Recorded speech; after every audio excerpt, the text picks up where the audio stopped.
Helping your kids get their school year started on the right foot means making sure they're eating right. And today, registered dietitian Shannon Carroll joins us to help us get some ideas on what we should do to help keep your kids healthy. Good morning. Good morning. You brought in lots of ideas for us to see here, and we'll start off with breakfast. How important is it for our kids to get breakfast before they head to school? Well, you've probably heard before that breakfast is the most important meal of the day, and that is true. So it's one thing, not to forget in the morning. Research actually shows that children who eat breakfast on a regular basis have a better attention span at school, and they can do better on their schoolwork. Okay. And also there's research to support that kids who eat a healthy breakfast also are at lower risk for becoming overweight or developing obesity. And you mentioned a healthy breakfast, so let's get some ideas of what it might be, because maybe a donut isn't the best option for breakfast. Exactly. Breakfast doesn't have to be complicated. Okay. And a good rule of thumb is to try and include 3 foods from 3 different food groups. Okay. And so here's just a real quick example of a wheat bran and oat bran cereal. Okay. So avoid those sugary cereals. Yes, you want to stay away from the high sugar cereals, high fat cereals.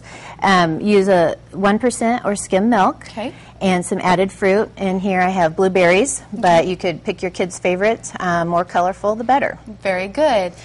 Yogurt's another option? Yes. Yogurt is an excellent source of calcium, which is very important for our kids' growing bones in their teeth. This is actually something that I prepared last night, and it's... So you can do it ahead of time? Yep, do it ahead of time, save you some time in the morning. Sure. It's made with low-fat vanilla yogurt, but you could use strawberry, blueberry, whatever your kid's favorite is. Okay. It has some sliced peaches, and it's topped with cranberries, and you could also add a little bit of granola or some other cereal to add some fiber. Okay.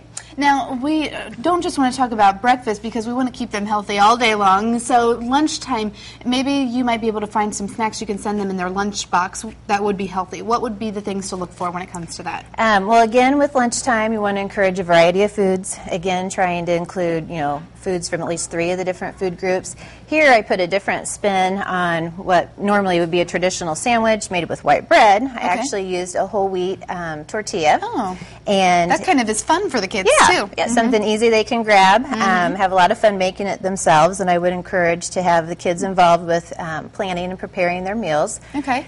If they have some input into it, they're probably going to be more likely to eat rather than it getting thrown away in the trash can at school. So this actually has some sliced turkey, reduced fat cheese, and a little bit of salsa and some avocado. Oh, cool. So fun snack. And when it comes to treats, what might you choose instead of a cookie? Here I have an example of graham crackers. So if your kid has a sweet tooth, those would be a nice option. Also some low-fat pudding, or even a homemade oatmeal raisin cookie would be a healthier choice over a chocolate chip. And one more thing, we want to talk about what they can have to drink that might be a little more healthy. Right. Healthier choices for the lunch meal. Encourage them to get their milk at school, or water would be a good choice. And if you pack juice, just remember to keep the portion size small. Okay. Most kids don't need more than 6 ounces of juice a day. So don't be sending in 2 little juice boxes. Right, and definitely no soft drinks. Okay. No soda pop for lunch. Well, these are all pretty easy things that you can do, but really helping your kids out throughout the day. So yeah. Thanks for those tips. We appreciate you being here. Thank you. And